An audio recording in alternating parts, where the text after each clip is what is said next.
अस्सलामु अलैकुम वरहमतुल्लाहि वबरकातुहू। मेरे बेलियां दा ते सजना दा ते बिरावां दा की हाल है? वालो तकड़े हो, तकड़िया रहना, घबराना नहीं। ते जनाब अज दी गल इंज है कि एक 20 तो 25 साल का मुंडा होंदा है, नौजवान, तो खरीदारी वास्ते शहर जाता है, तो एक मार्केट के अंदर दाखिल होंदा है ना, तो कुछ चीज़ां वेखदा है, खरीदन की कोशिश करता है, तो उनके ज़हन दे विच ना एक शक पैदा हो जाता है कि मेरा कोई पीछा कर रहा है, मेरे कोई बंदा ना ताकब विच है। मुख्तसर जनाब वो चीज़ां वेखदा विखांदा चलदा जांदा है मार्केट दे विच, ते यकदम पिछे मुड़ के वेखदा है ना, तो एक बीबी होंदी 45 तो 50 साल दी, वो उनके पिछे होंदी। वो अगू पता है की गल करदा मुंडा, जी अम्मा जी खैर है।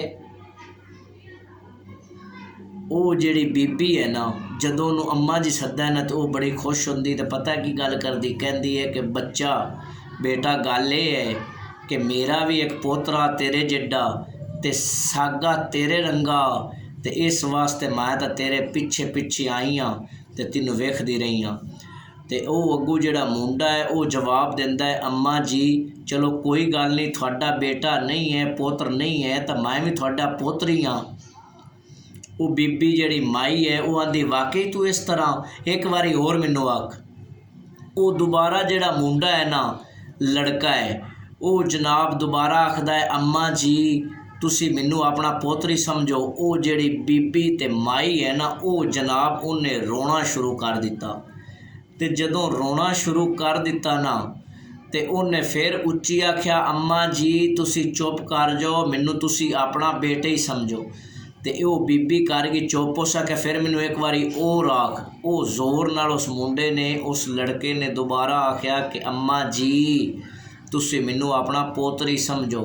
ते जदों उन्हें इतनी गल कीती ना, ते वो जिहड़ी है बीबी ते माई उत्थों टुर गई, तो लड़के नूं भी उहदे ते बड़ा तरस आया भी इहदा जवान बेटा जिहड़ा है फौत हो गया, उसी गुम हो गया, उसी किदे गया होना है।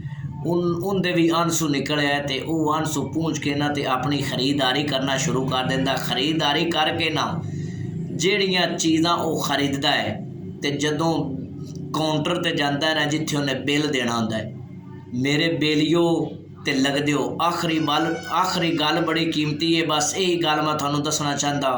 जनाब जदों काउंटर ते जांदा है ना, तो काउंटर वाले तो बिल पुछदा है, तो बिल उनका बनता है 10,000। जदों काउंटर वाले नूं 10,000 का बिल दिंदा है ना, तो वेखदा है, तो उनदे तो जनाब वो बड़ा हैरान हो जाता है, परेशान हो जाता है भी मैं चीज़ां खरीदियां ने 900,000 रुपए दियाँ, तो इतना बिल। वो जनाब काउंटर वाले नूं आखदा है कि यार तुसी बिल बड़ा बना दिता है।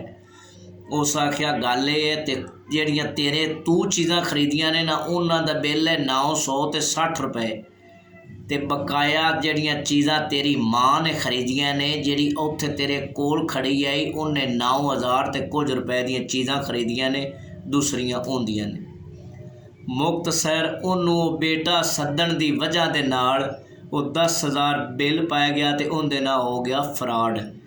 दोस्तों ते बेलियो अज की गल साडी यही आई, तो अल्लाह ताला मेरे भरावां नूं ते लगदियां नूं ते बेलियां नूं अपनी हिफ्ज़ो अमान च रखे। अल्लाह निगहबान।